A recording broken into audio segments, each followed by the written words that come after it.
things started to get tough. Richard started showing signs of being depressed. He seemed different, barely eating breakfast, lost in thought, and even mixing up simple things like condiments. His clothes didn't match, and he became quieter both at work and at home.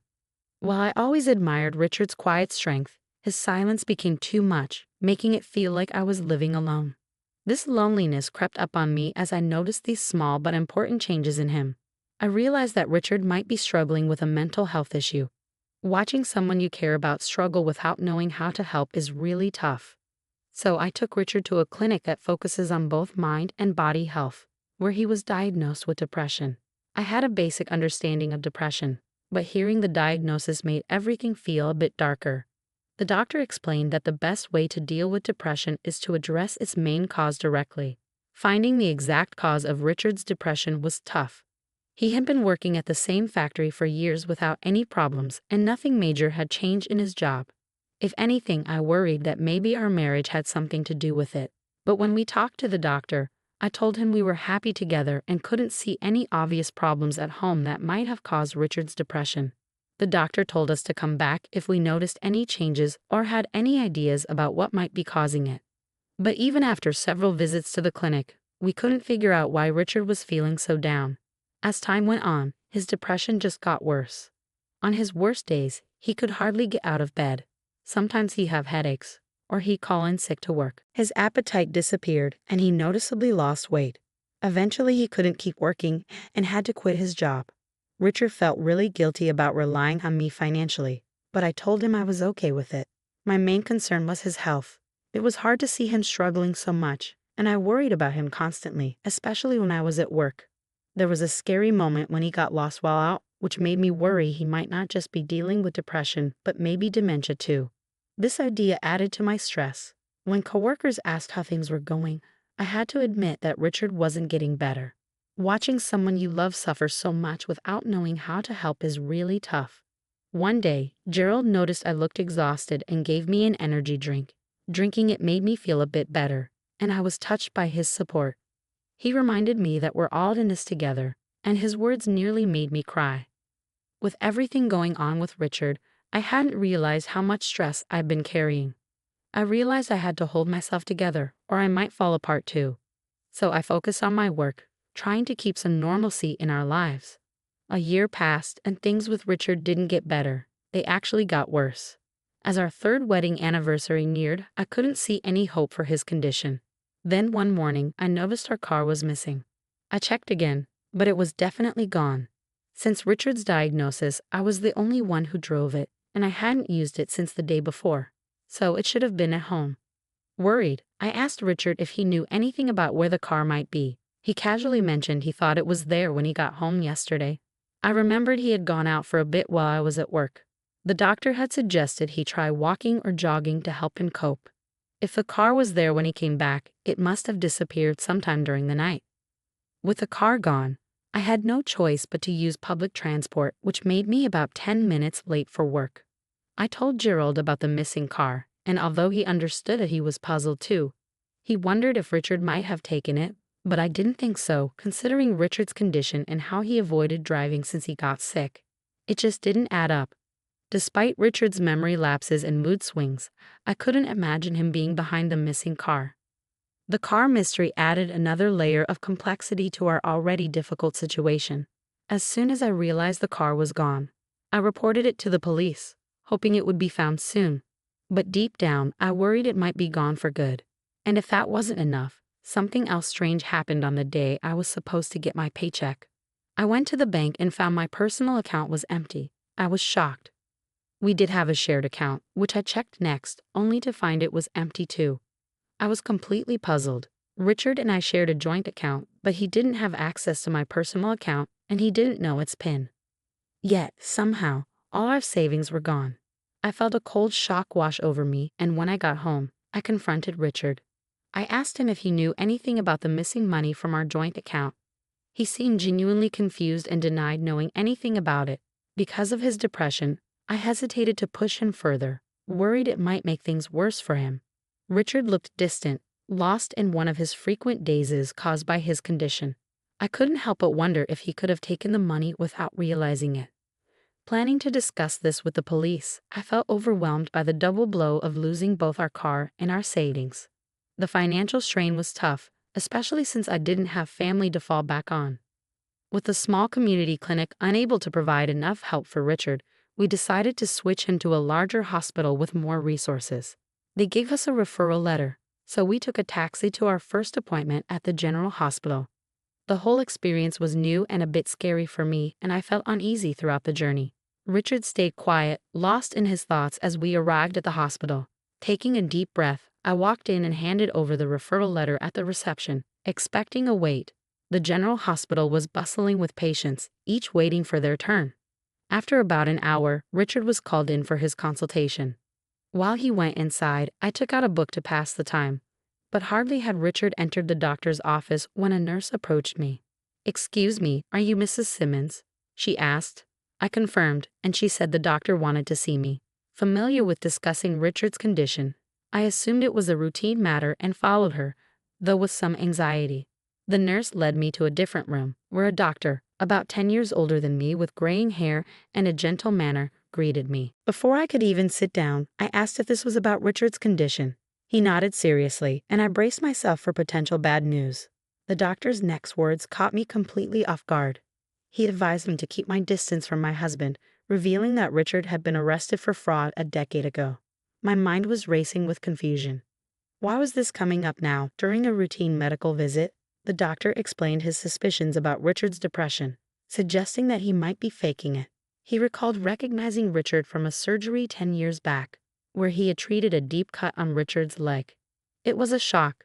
I had thought we were addressing Richard's mental health, only to uncover his hidden past and a potential deception about his current condition.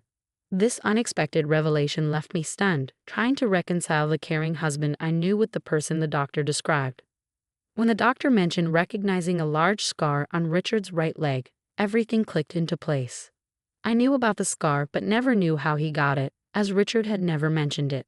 Finding out that the doctor before me was the one who had treated Richard's injury years ago felt like an unbelievable twist of fate. The doctor's revelation continued, unveiling that Richard had injured himself during a confrontation with his former wife, stemming from his fraudulent actions against her. He had stolen her luxury possessions and money. Shockingly, he had even pretended to have dementia during that period, tricking his wife into lowering her guard before committing the fraud. This repeated behavior of feigning illness to aid his deception was horrifying. Learning about Richard's criminal history and his arrest was overwhelming. I hadn't investigated Richard's past before marrying him. Having been alone for most of my life, I was just grateful to find someone willing to be my partner. The doctor's grave warning that Richard could pose a threat to me sent shivers down my spine. There was a gravity in his tone that made it clear this was a serious issue. The realization hit me like a ton of bricks. I had been deceived. In the days that followed, I struggled to maintain a facade of normalcy around Richard while secretly plotting my next moves. I made the decision to install surveillance cameras throughout our home to monitor Richard's actions when I wasn't present. About a week later, I noticed that a watch and bag were missing. Upon reviewing the footage from the cameras, I saw Richard leaving the house with them and returning later with a stack of cash, looking oddly pleased with himself. His behavior didn't match that of someone suffering from depression. This footage confirmed my worst suspicions. Richard was responsible for stealing my belongings, the car, and our savings. Confronted with undeniable evidence of his deceit, I felt crushed. Richard had lied to me and manipulated me, betraying the trust I had placed in him. It became clear that I needed to take significant action against someone who had pretended to be vulnerable and in need of care, only to exploit my compassion and generosity. The realization that Richard had betrayed my trust was agonizing. I had devoted myself to working and caring for what I believed was an ailing partner. Divorce seemed like too feeble a response to the profound deceit I had endured. It was evident that we needed to go our separate ways. But I desired more than just a mere separation. I wanted Richard to fully grasp the seriousness of his actions and to rectify the harm he had caused. With a heavy heart and tears threatening to spill, I gathered the divorce papers and meticulously completed them with all the necessary details. The next day, feigning normalcy, I informed Richard that I needed to step out briefly. I had already arranged to take a day off from work, explaining the urgency of my situation to my understanding employer. who had granted me the sudden leave. At the police station, I presented my case, displaying the footage I had captured of Richard's deception to the officers. Initially, they seemed hesitant to take action based solely on the video evidence. However, after confirming with the pawn shop where Richard had sold the stolen items and tracking down my car being sold as a used vehicle, the evidence against him began to accumulate. It was also discovered that he had illegally accessed my bank accounts, raising suspicions about his purported depression. As the truth came to light, I was flooded with a complex mix of relief and sorrow. The police decided to move swiftly given Richard's criminal history, and they prepared to arrest him. Upon returning home with the officers in the early afternoon, I found Richard there, visibly taken aback by my unexpected return and the presence of the police. Despite the divorce papers clutched in my hand, his focus remained on the officers as one of them announced his arrest for fraud. Richard attempted to protest, citing his depression as a defense, but I knew better. The doctor from the general hospital had already cast doubt on the legitimacy of his claims regarding his mental health condition. In that pivotal moment, as the weight of both the legal repercussions and the dissolution of our marriage settled on him, Richard's facade began to crumble. Choosing this course of action was agonizing but essential to safeguard myself and pursue justice for the betrayal and manipulation I had endured. At the police station, my sudden eruption of emotion caught even the officers off guard, but it seemed to finally pierce through Richard's veneer of composure. As the police placed him in handcuffs, Richard's facade of defiance cracked. He appeared defeated, his bravado replaced by frustration as he was escorted away.